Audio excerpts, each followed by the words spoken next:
안녕하십니까.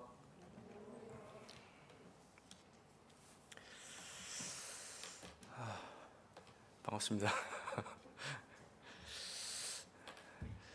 어, 앞에 이렇게 올라오면 성도님들 표정이 다 보이거든요. 안 반가운지 반가운지.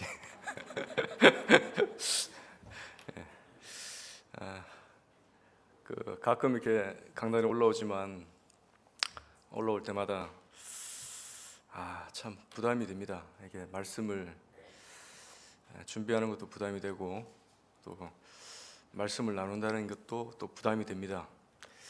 제가 또 그렇게 또 그럴 만한 위치나 자격이 못 되는데 계속 이렇게 올라오는 것도 참 민망합니다. 그럼에도 불구하고 또 맡아서 올라올 수밖에 없는 것을 또 이해해 주시고 잘 들어주시길 바랍니다. 오늘은 그 이사야서 말씀을 가지고 같이 한번 나누겠습니다. 이사야서 9장 1절에서 7절입니다. 이사야서 9장 1절에서 7절 말씀입니다.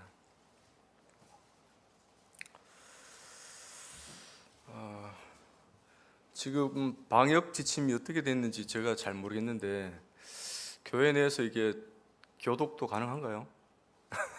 뉴스를 읽다 보니까 교회 내에서 뭐 이렇게 크게 노래 부르거나 또 뭐 크게 뭐 성경 같이 읽거나 하면 안 된다고 이렇게 적힌 걸 봤었어요. 괜찮습니까? 예. 9장 1절부터 7절인데 한 절씩 그러면 저하고 번갈아 가면서 교독하겠습니다. 제가 1절을 읽겠습니다. 전에 고통받던 자들에게는 흑암이 없으리로다. 옛적에는 여호와께서 스불론 땅과 납달리 땅이 멸시를 당하게 하셨더니 후에는 해변길과 요단 저쪽 이방의 갈릴리를 영화롭게 하셨느니라.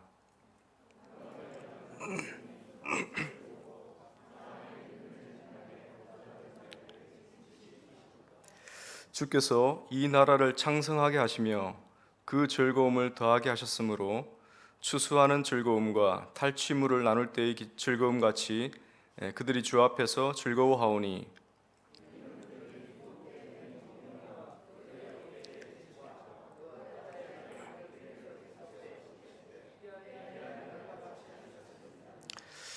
어지러이 싸우는 군인들의 신과 피 묻은 겉옷이 불에 섭같이 살라지리니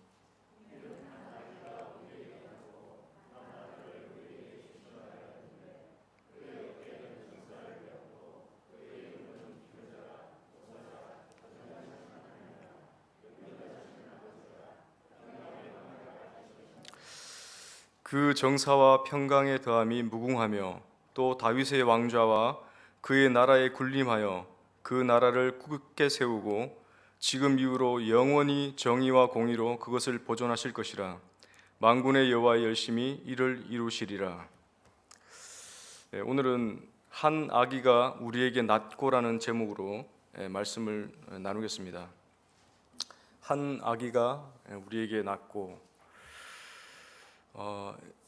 이제 며칠 뒤면 그 우리가 맞이하는 크리스마스죠. 우리가 흔히 말하는 크리스마스 성탄절입니다. 성도님들 다 아시겠지만 12월 25일이 예수님 생신이 아닌 건 아시죠? 그때 케이크도 돌리고 하시는 분들도 있긴 있던데 정확하게 하면 주님이 언제 태어나셨는지는 알 수 없어요. 그렇지만 12월 25일은 확실하게 아닙니다. 로마 시대 때 그 로마 황제가 임의로 또 효율적으로 이제 쉬게 하기 위해서 이 날을 그냥 지정했을 뿐이지 이 날이 성탄절은 아닙니다.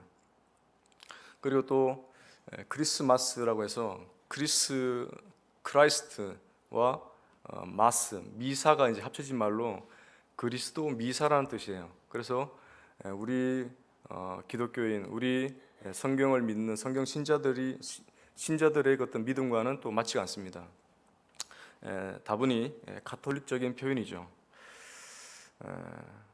그럼에도 불구하고 이제 그 기독교 국가들, 기독교 국가라고 하는 나라들은 이 크리스마스가 굉장히 의미를 많이 가지고 또 크리스마스 때 가족들이 또 선물도 주고받고 또 가족들이 또 함께 모여서 즐거워하는 그런 큰 날입니다.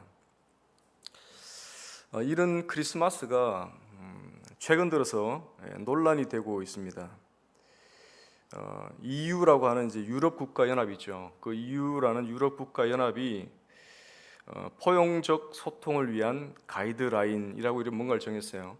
포용적 소통을 위한 가이드라인. 말은 참 포용적이고 소통이고 좋은데 실제로는 이제 우리나라에서 이제 반대하고 있는 우리나라 지금 기독교인들이 반대하고 있는 차별 금지법과 별반 다를 바 없는 것입니다. 이 유럽 연합에서 정한 것이 뭐냐?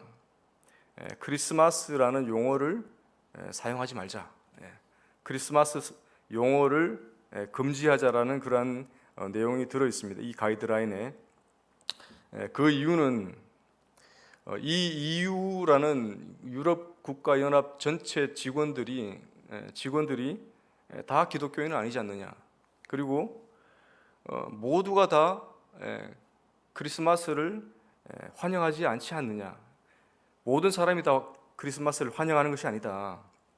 가령 뭐 힌두교나 아니면 뭐 이슬람 같은 경우는 오히려 반대하고 있죠. 그래서 이러한 것들 때문에 크리스마스라고 얘기하지 말고 홀리데이라 하자, 휴일이라고 정하자, 이렇게 얘기가 나온 겁니다. 그래서 이제 미국 같은 경우도 이 영향으로 오바마 대통령 때는 오바마가 크리스마스라고 얘기를 하지 않았어요. 그냥 홀리데이. 그래서 이제 많은 그리스도인들이 또 그 반기를 들었죠. 그러다가 이제 정권이 바뀌면서 민주당에서 공화당으로 바뀌면서 또 트럼프가 되면서 트럼프는 또 이 크리스마스를 또 지지를 했습니다. 그러다가 다시 공화당에서 민주당으로 또 바뀌어서 지금은 바이든은 또 반대를 하는 쪽입니다. 참 크리스마스가 순환을 당하고 있죠. 아무것도 아닌 것 같아도 영적인 전쟁이 지금 한참 벌어지고 있는 겁니다. 뭐 이렇건 저렇건 그럼에도 불구하고 분명한 사실이 하나 있다면 주님이 이 땅에 몸을 입고 태어나셨다는 겁니다. 그죠? 주님이 이 땅에 사람의 몸을 입고 태어나셨다. 우리가 이제 읽었던 본문의 이 요절처럼 한 아기가 우리에게 낳습니다. 그 한 아기가 낳았다는 것이 어떠한 의미를 가지고 있는가, 그리고 우리에게 어떠한 의미로 다가와야 되는가를 한번 보시겠습니다. 구약 성경의 메시아에 관한 예언이 그 학자들이 이제 이렇게 세어보니까 총 찾아보니까 대략 한 300여 군데 구절에서 메시아에 대한 예언을 했다는 겁니다. 우리가 이제 읽었던 이 이사야서는 특히나 더 메시아에 대한 예언이 많이 담겨져 있습니다. 앞장에 7장을 보시면 7장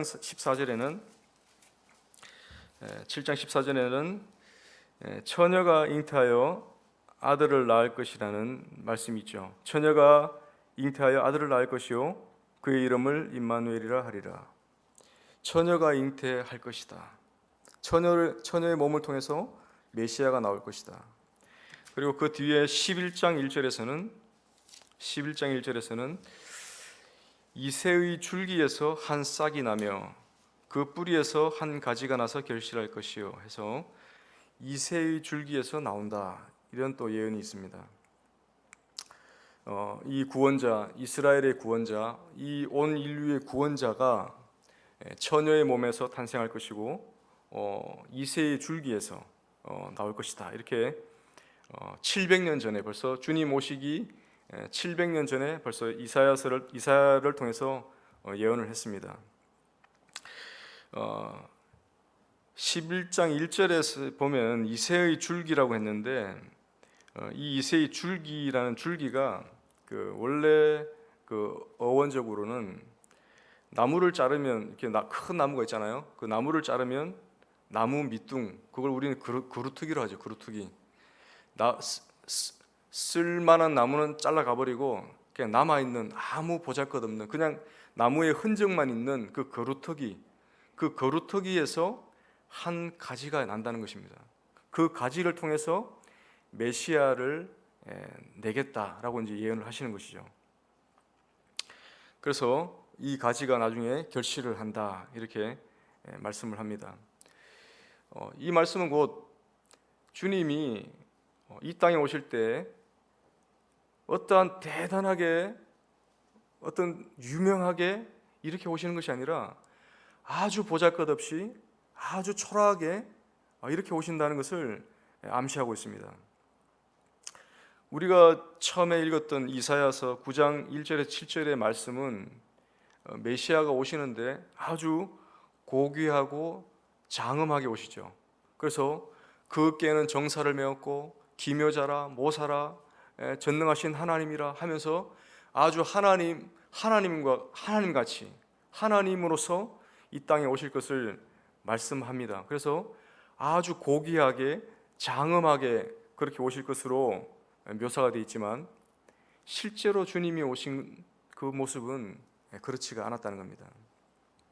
그래서 예수님이 오셨을 당시에 그 바리새인들, 사두개인들 그리고 율법학자들이 예수님에 대한 의심을 계속했어요. 예수님에 대한 의심을 할 수밖에 없었던 이유가 갈릴리 사람, 분명 이 사람은 갈릴리 사람인데 갈릴리 사투리 쓰고 갈릴리에서 주로 생활하고 이 사람이 어떻게 메시아가 될 수 있는가? 그리고 늘 다니는 사람들 보면 다 거지들인 거예요. 그 당시로 따지면 지금으로 말하면 거지죠. 집도 없고 아무것도 없는 가난한 자들, 불황자들 이런 사람들과 어울려 다닌다는 거죠. 그리고 제자들이라고 하는 사람들은 그 당시 무지랭이들, 그냥 어부 출신들, 뭐 이런 사람들이 제자랍시고 따라다니고 있는 겁니다.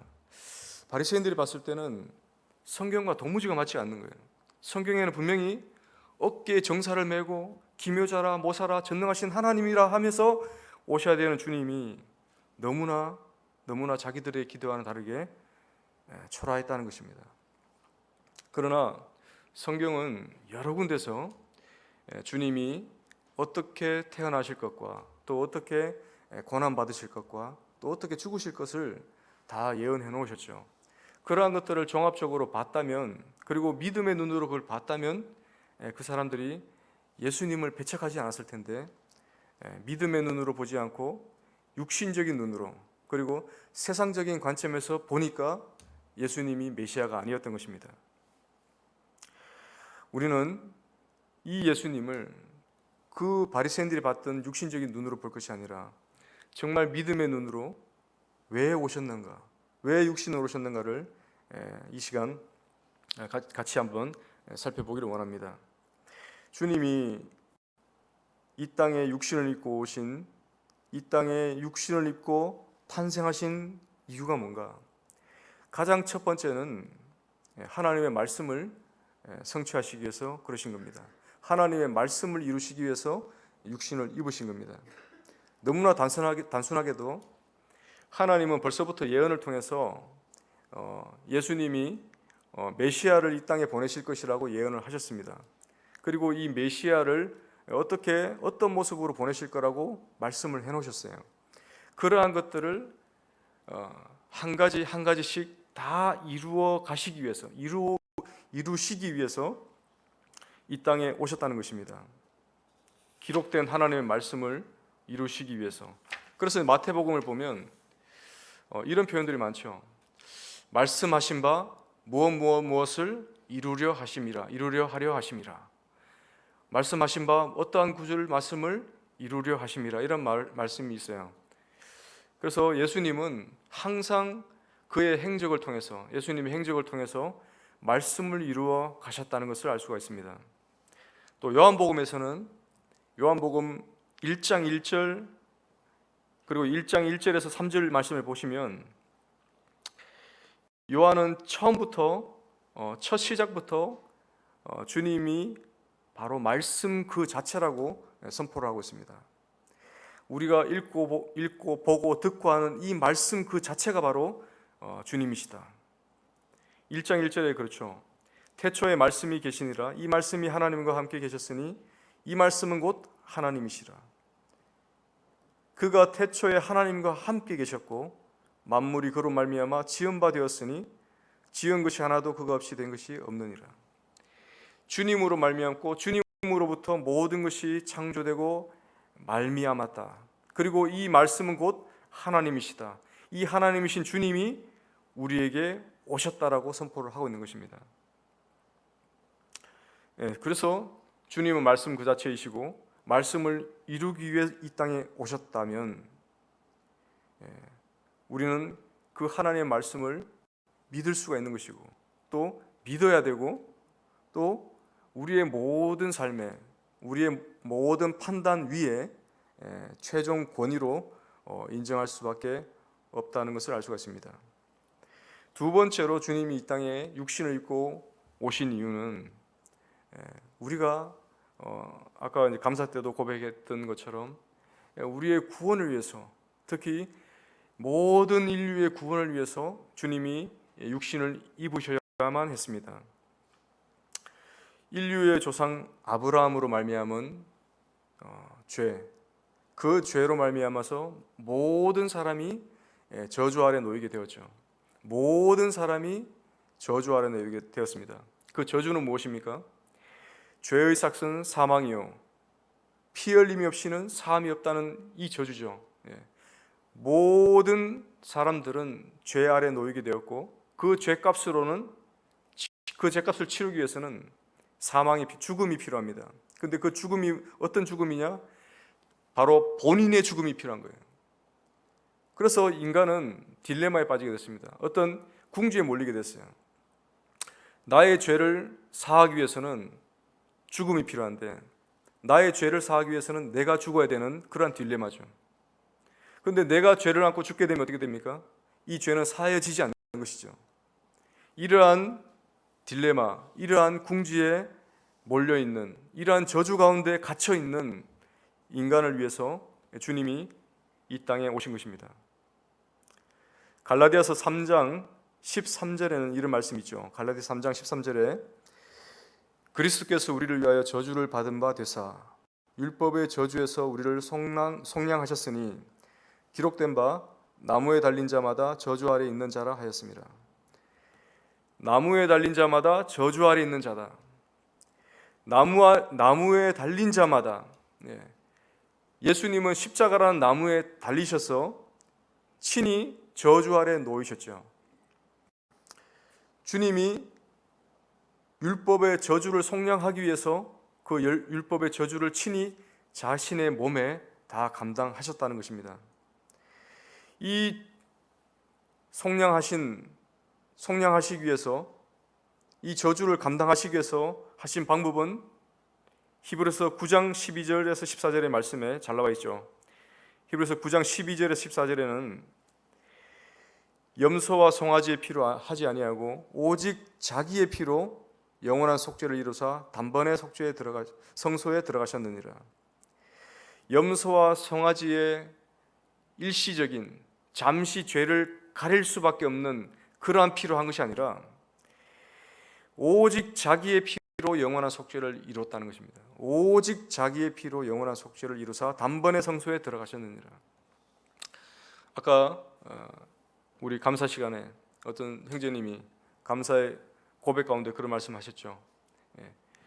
주님의 죽으심은 우리 모든 인류의 죽음보다 더 가치 있는 죽음이라고요.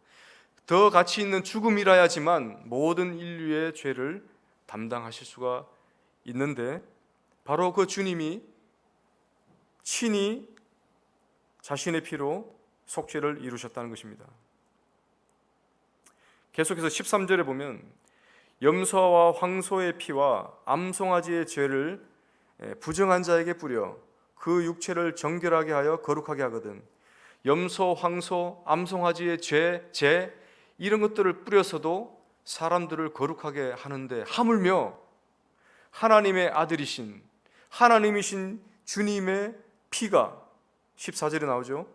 그리스도의 피가 어찌 너희 양심을 죽은 행실에서 깨끗하게 하고 살아계신 하나님을 섬기게 하지 못하겠느냐. 충분히 하실 수 있는 분이라고 말씀을 하는 것입니다. 히브리서 10장 10절에서는 예수 그리스도의 몸을 단번에 들이심으로 말미암아 우리가 거룩함을 얻었노라 이렇게 담대히 선포하고 있습니다. 예수 그리스도께서 자신의 몸을 단번에 들이심으로 우리가 속죄함을 받고 속량함을 받고 거룩함을 입게 되었습니다. 우리 모든 인류의 죄, 그리고 너와 나의 죄를 위해서 주님이 이 땅에 육신을 입으실 수밖에 없었다는 것입니다. 한 아기가 우리에게 낳습니다. 그 아기가 바로 우리의 죄를 자신의 몸에 담당하기 위해서 태어나셨다는 것입니다. 세 번째로 주님이 이 땅에 육신을 입고 태어나신 이유는 우리와 진실로 함께하기 위해서 그러신다는 것입니다. 주님이 우리와 함께하시기 위해서. 이사야 7장 14절 우리 아까 읽었던 말씀을 보시면 보라 처녀가 잉태하여 아들을 낳을 것이요 그 이름을 임마누엘이라 하리라 했을 때 그 임마누엘이라는 뜻은 하나님이 우리와 함께 계시다라는 뜻이죠. 하나님이 우리와 함께 계시다.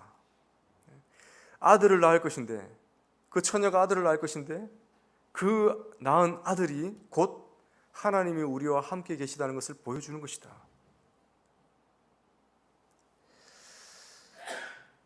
또 하나님이 함께 계신다는 것은, 주님이 우리와 함께 계신다는 것은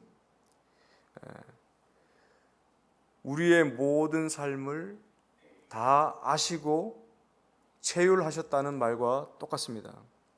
좀 어려운 한문이긴 한데 체휼이라는 것은 아픔이나 슬픔을 같이 공감하고 공유하고 동정하는 것을 체휼이라고 합니다. 주님이 바로 이 땅에 오신 이유는 바로 육신을 입고 이 땅에 오신 이유는 육신을 입고 이 땅을 살아가고 있는 인생들을 경험하시고 그 인생들의 아픔을 함께 나누시기 위해서 그렇게 하셨다는 것입니다. 하나님이 사람이 되셨다.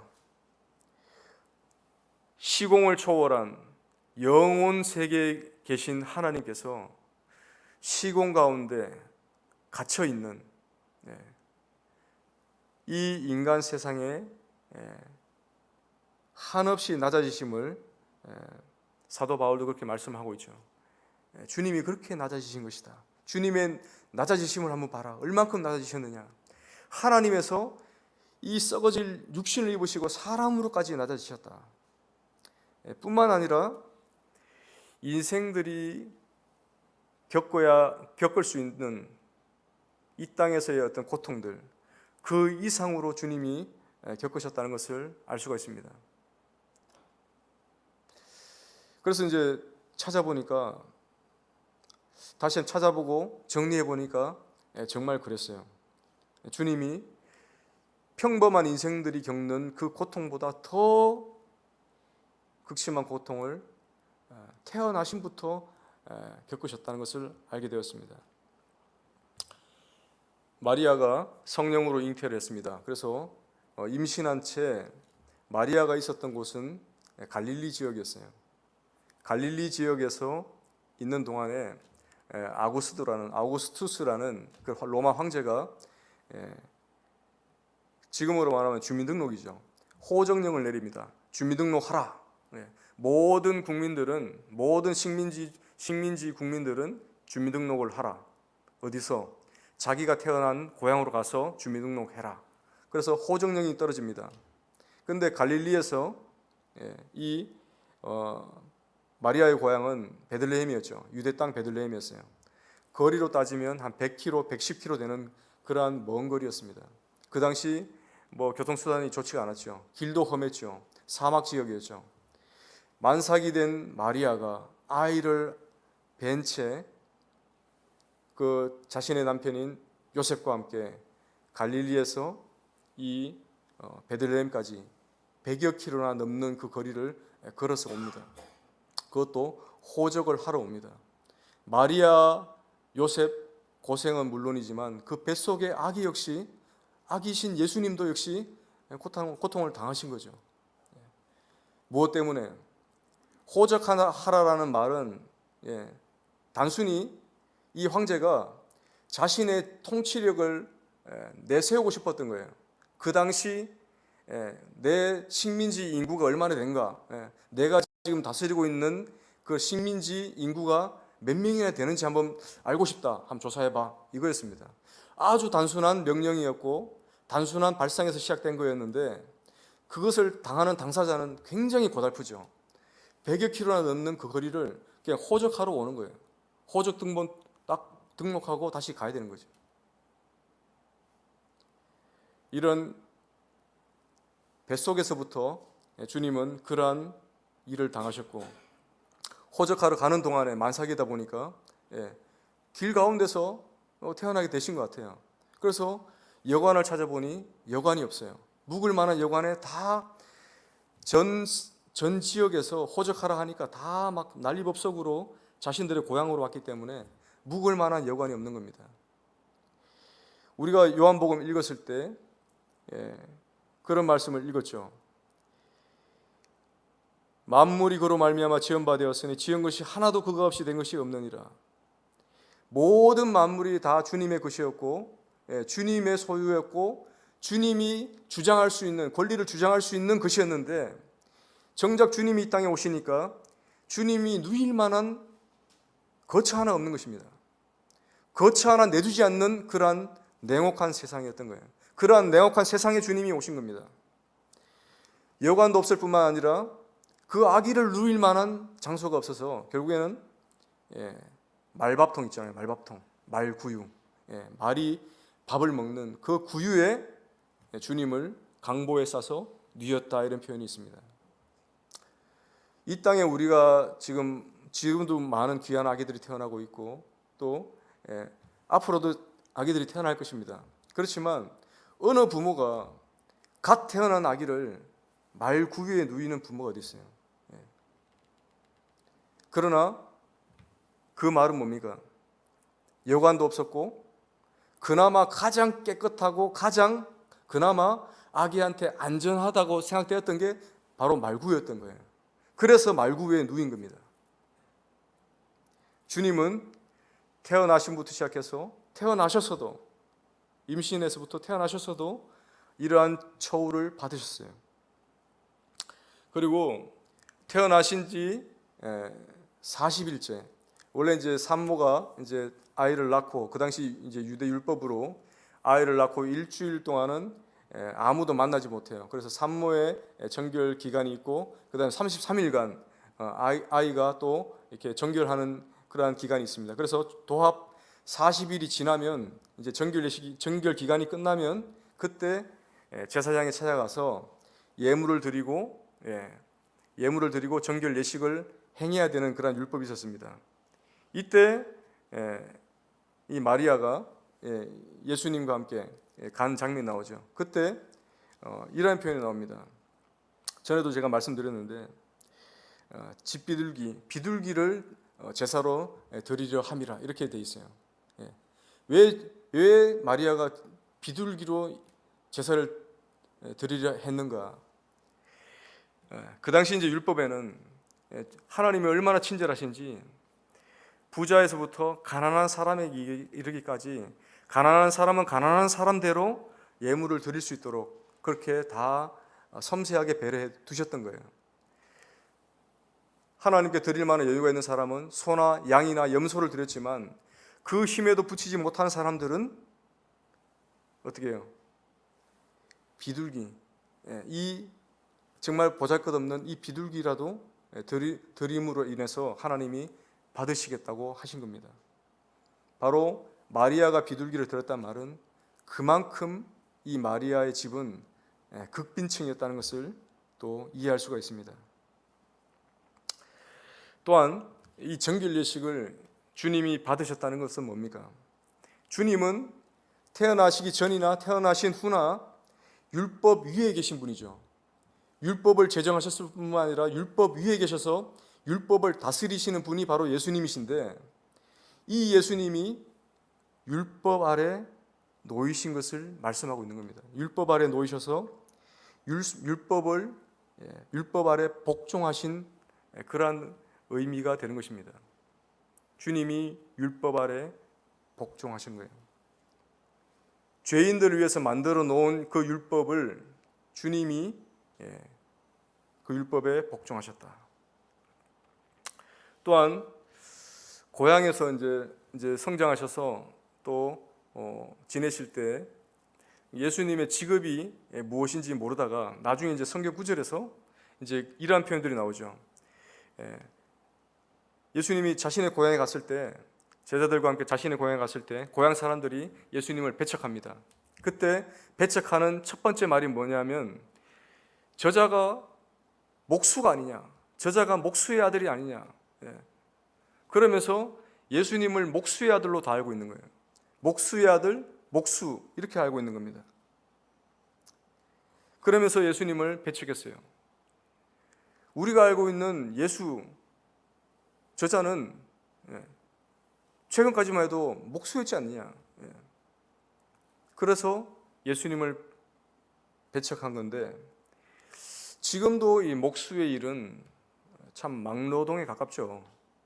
그 당시라고 한다면 직접 나무를 해와서 나무를 켜서 그리고 나무를 또 말리기 위해서 적재를 해서 그런 다음에 그것을 또 잘라서 끼워서 못질을 하고 굉장히 많은 수작업이 들어가는 그러한 일들인데, 주님이 요셉이 아마 목수의 일을 했기 때문에 그 아버지 일을 받들어 주님이 묵묵히 그 일을 하셨던 걸로 이해가 됩니다. 그래서 주님은 이 막노동도 공생의 기간이 시작되기 전까지, 그때까지 이 일을 하셨던 것입니다. 주님은 흔히 우리말로 노가다를 경험하지 않으신 분이 아니에요. 노가다가 뭔지를 아시는 분이라는 것입니다.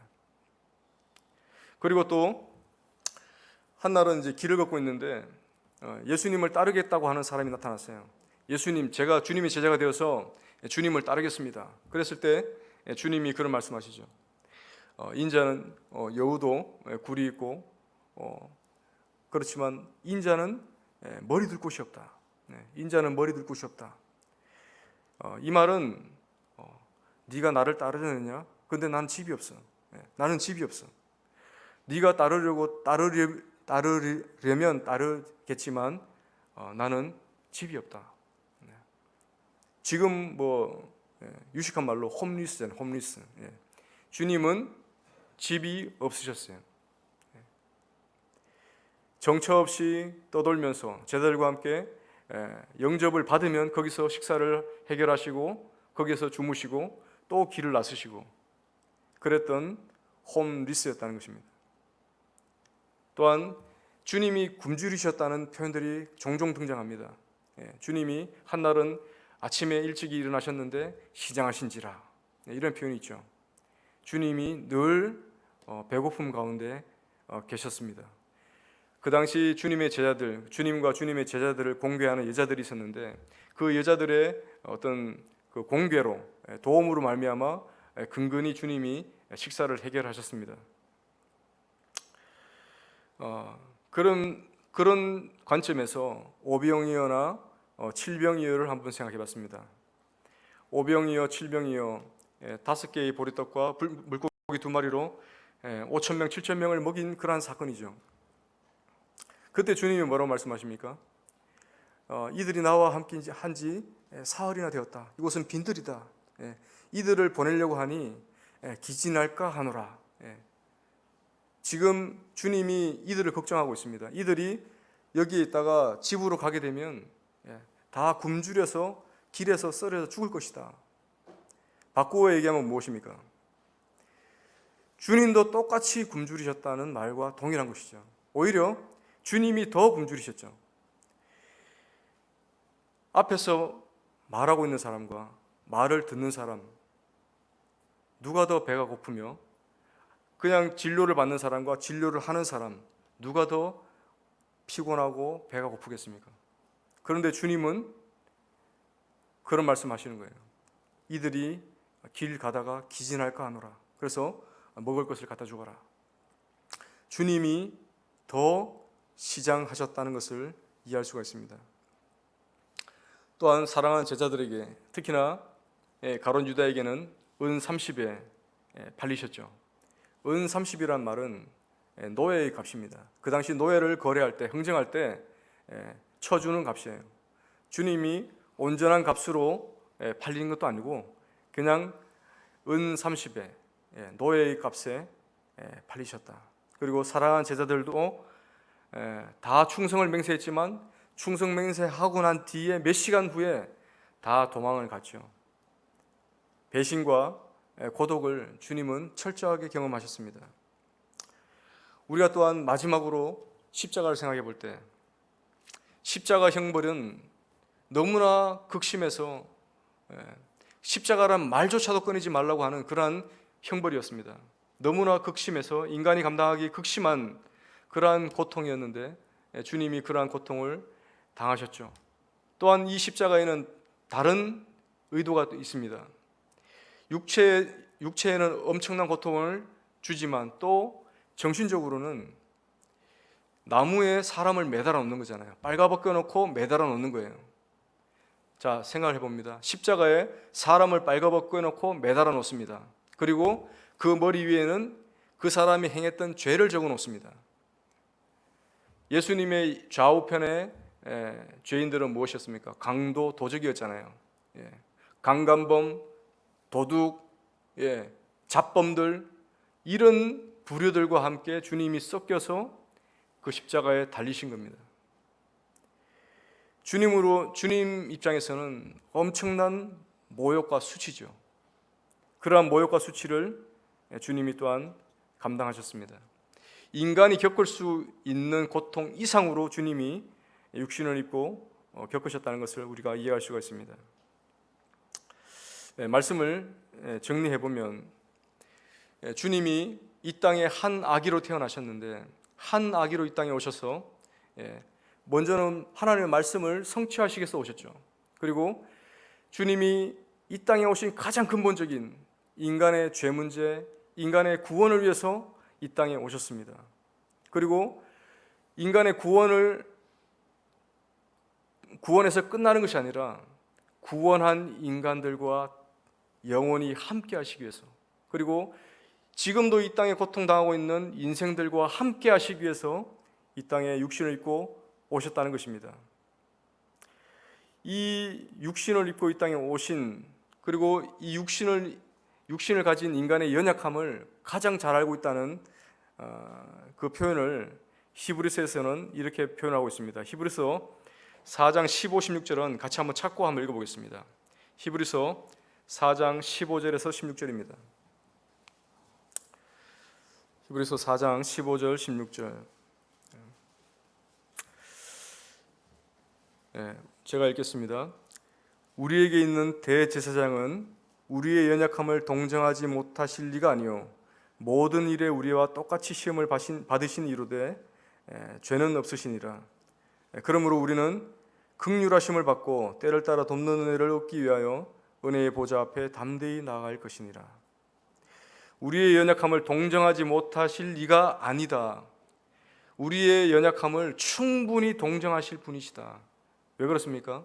육신으로 이 땅에 오셔서 우리의 모든 것을 우리가 감당할 수 있는 모든 것 이상으로 다 맛보셨기 때문에 우리의 모든 것들, 우리의 모든 아픔들을 동정하실 수가 있다는 것입니다. 시간이 좀 됐는데 제가 시간이 되어서 시 한 편을 준비했는데 이것은 다음에 그냥 게시하도록 하겠습니다. 자, 정리를 하겠습니다. 이러한 주님이 2000년 전에 오셨던 것으로 끝나는 것이 아니라 지금 우리와 여전히 함께 계시고 우리에게 함께 하셔서 지금도 우리의 아픔을 이해하고 계시고 나누고 계신다는 것입니다. 코로나 때문에 전부 다 어렵다고 힘들다고 아우성이죠.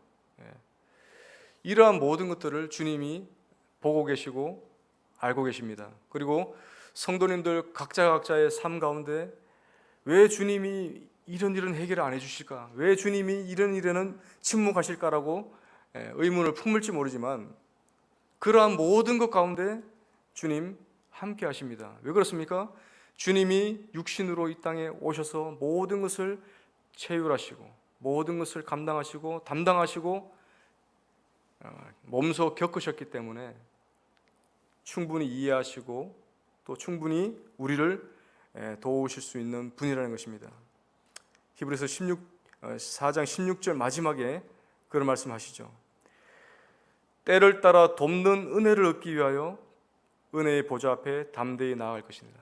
때를 따라 돕는 은혜가 우리는 늘 필요하죠. 때때로 때마다 우리에게 은혜가 필요합니다.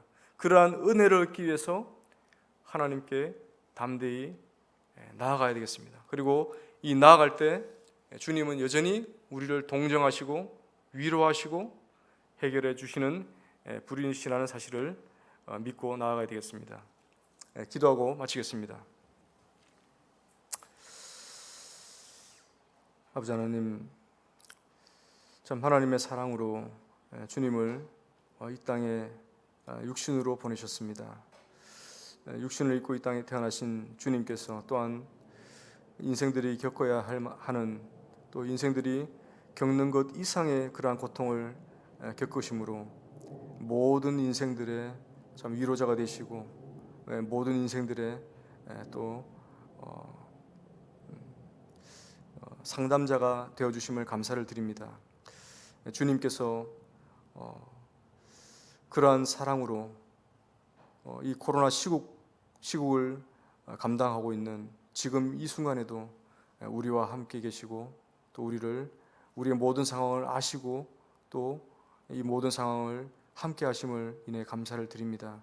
이러한 믿음을 잃지 않도록 도와주시옵고 또 주님과 함께함으로 또 주님 그 보좌 앞에 나아감으로 때를 따라 돕는 은혜를 날마다 때마다 얻을 수 있기를 원합니다. 이러한 일들을 통하여서 또한 우리의 삶을 통해서 하나님의 영광 받으시고 높임을 받으시옵소서. 존귀하신 예수님의 이름으로 기도드립니다. 아멘. 감사합니다.